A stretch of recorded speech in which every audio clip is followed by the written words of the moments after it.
guys, it's Ashley here. I just wanted to do a quick video.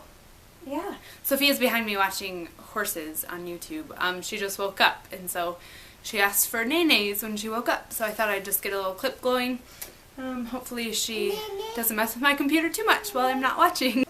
So I wanted to talk with you today about weaning and what we did to start to wean our daughter. And this isn't like me pushing the weaning or forcing it or having it be a big issue.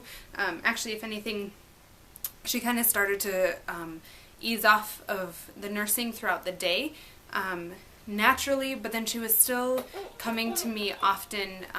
Sorry if you can hear, she's playing on her little table right now. But she would come to me often just for like 1 to 2 minute, if that, just quick little nurses or times of nursing or feeding. And I feel like it was really just her either needing comfort at the time, necklace, yeah, because she would just need comfort at the time, because she would do it at a moment when there was a lot going on or a new situation, so you know, you could tell her anxiety was probably up and she just wanted that comfort. So she would do it then, or I felt like if she was just bored or thirsty, or if I was just there, she would just want to nurse every now and then. So I started cutting those out, and the way that I did it really was just by, honestly, by distraction. So she would come to me, and if she had just gotten done eating and hadn't eaten a lot, or if I could see it was like a situation that was causing anxiety, I would distract her with other things, or I would kind of try to remove her from the situation. So if possible, like if there were a lot of people around, thank you.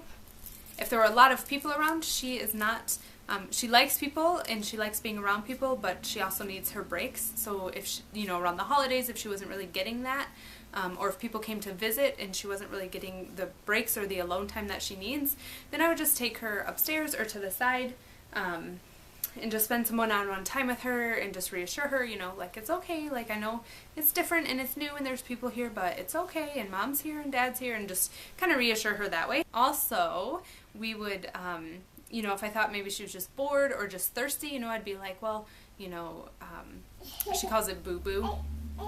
So I'd say boo-boos for night-night time or nap time, not for, you know, not right now, you know, you can have water or juice, or do you want crackers, you know, so I try to give her something else or just substitute it. You want some crackers? Oh, okay. Just a minute. Yeah, so I just tried to distract her at that time, and if she continued to be persistent, sometimes I would just take her to a place where we couldn't nurse, so we would just go outside, and I'd be like, hey, let's go outside, or hey, hopefully she doesn't want to do that now that she heard that. Or if Stefan was over working in the office, which is just across the parking lot from where we live, I'd be like, hey, let's go visit Dad, or something like that. So I would just take her into a completely new environment where she wouldn't really have the option, and then usually she would forget about it or move on. So then we got to the point where it was just happening usually in the morning when she woke up, and then at nap time before going down for her nap, and then after nap time, and then at night, and then I'm just going to kind of skip the whole nighttime portion because that's a whole nother story. So we're just going to focus on daytime weaning right now. So the next ones that I wanted to drop was the first one when she woke up in the morning, and then the first one after her nap, because I thought those would be the easiest to drop because she was used to falling asleep, or not falling asleep, but nursing right before going to sleep. So how we did that, so in the mornings, you know, when I would wake up and she would wake up and we would get her up and she would ask to nurse, and I would just say, nope, you know, that's for, you're fine. I would just say, nope, that's for night-night time. Let's go get some breakfast. And then I would just make sure to get really excited about breakfast and, you know, pick out some foods that I knew she liked. She loves yogurt. She loves, well, we call them oranges, but they're the little mandarin oranges. She loves bananas, so I just pick out something that she likes, we'd get really excited about it, and then we'd take her down and go to it right away, rather than kind of take our time upstairs or take our time in the bedroom. We would just get out of that area where she was used to nursing right when she woke up and bring her down here, so the change of place was really good. Yeah, and really helped with the distraction. And then, for after nap time, and this one we're still working on, probably about 80%. Yeah, you just woke up, didn't you? Probably about 80% of the time we're good. She doesn't nurse after nap time. But to help with that, if my husband was around, he would take her. So he would get her when she woke up. So obviously there's no option to nurse. And sometimes I could hear her asking for me. So he would just stay upstairs with her until she was more fully awake, and kind of more realizing, you know, like, oh, I'm awake and I can go play now. Because I think what would happen too is she'd be like partially awake, and then she would nurse and then kind of fall back asleep for like another 10 minutes. And I didn't really want that. I just wanted when she woke up, she was up. I didn't want her to kind of do that like dream feed during a nap. So he would help with that. If he wasn't here, I would make sure when I went and got her not to pick her up and like put her against my body necessarily. I'd more put her to the side. Thank you. Put her to the side so she didn't, you know, because like if you put them up against your body or let them lay their head down still, you know, she'd still kind of be groggy and tired and then would want to nurse, where if I just picked her up and held her, you know, one arm in the side or something like that, it kind of helped her wake up quicker, and then she wouldn't necessarily want to nurse. Yeah. I love you. Mama. Yep. Yeah, so now we're just down to nursing right before nap time and right before bedtime. The one before nap time, a lot of times she does fall asleep nursing, not fully asleep, but, you know, will drift off nursing. And so that one I think will be probably the hardest one to let go.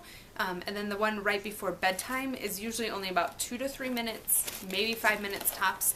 And then we've actually gotten her in the habit of then when she's done asking for crib and going on her crib and continuing on with the bedtime routine. And I will hit up more of that in the next video, which is going to be all about nighttime sleep and just sleep in general with babies and with children, and what we've learned and what's worked for us and what hasn't worked for us. And we're just going to kind of hit on all of that. So if you have any tips about weaning and how to drop those last few feeds before, you know, the last few that happen right before usually nap time or bedtime, if your child is one to nap or is one to nurse before nap time or bedtime, I would be all for it, because yeah, we've tried it and we've had her, you know, like where my husband will step in and will help, and we've had her almost asleep and then she wants to nurse, and it's been, yeah, I would say that's kind of where we're at. Nenes, yeah. With the nursing, and I'm okay with those two right now because she is only 16 months, so I'm not really rushing it. But that is how we got rid of kind of those unnecessary feedings that were happening way too often throughout the day, where she was just nursing for a minute or two, if that, and then moving on. So if you have any other tips or any other ideas or things that worked for you, I would love to hear them, and I'm sure other people would benefit from hearing them also. So put them in a comment below, and if you make videos yourself, make sure to let me know in the comments, and I will come check out your channel. Have a great day, everyone. Bye.